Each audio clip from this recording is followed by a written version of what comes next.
The hole is huge. What you see today may not be there tomorrow. And it's only getting bigger.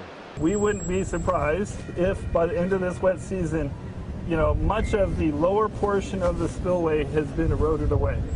The spillway, where reservoir water is released during rain events, is no longer a smooth track. Water is a very powerful force. The giant hole opened up yesterday. The floodgates were closed. Today, a test run to ease pressure on the dam. 20,000 cubic feet per second ripped the hole apart even more. Water blasting cement into the air. A portion of the side guard is now gone. Earth torn away as the brown water crashed towards the river below. And when the gates closed, a larger hole was revealed. Tense moments and concern above the dam and below the spillway could lead to a more serious situation with the dam itself. Officials, though, quickly calming those fears. We do not believe that there's an imminent danger to the dam. The spillway problem persists, and the water, it must go somewhere. We still have some room to absorb the water coming in. Long term, yeah, we're going to have to move water out of the lake.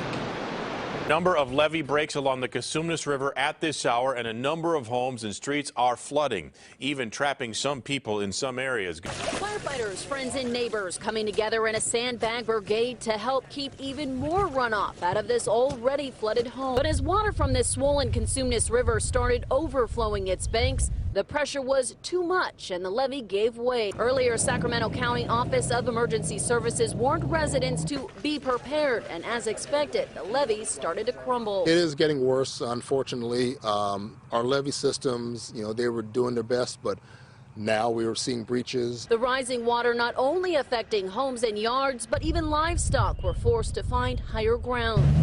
For many who've been around for decades, they know the river's power, but were banking the levees would hold. We're hoping that the amount of water that is escaping will go into the farmlands, but we're finding that there are some situations where homes may be possibly impacted by this. Officials say it's a waiting game to see just how much water will flow and where. We knew the water was coming and that it was going to end up here.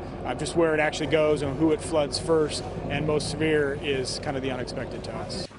Imagine you're driving on Highway 50 and you run into this, a massive mudslide blocking the road. We have dozens of boulders, large rocks that have come all the way across the highway. Of course, we have lots of trees now down. The tree we see here was sitting 100 feet higher up. It came down in one piece slid to block the road. Now, the contractors tell me we're looking at 4,000 yards of debris. All of this they have to clean up now, but we did actually find out one car got caught in this.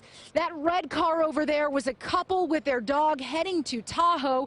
This caught them by surprise. Luckily, all of them are okay. Now, as far as the cleanup, we've seen the first equipment arrive to tackle this mess. They say it's going to take 24 to 36 hours at best to get this entire highway cleaned. What a difference a day makes.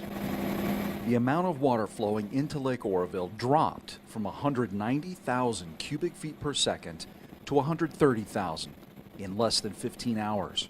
A beautiful sunny day without rain allowed that to happen.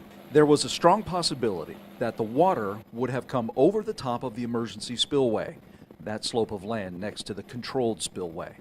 And that's the way this dam was designed. As part of that contingency plan, DWR cleared much of the trees and brush from the emergency spillway. That will reduce the amount of debris that would end up in the lake below and float into the Feather River.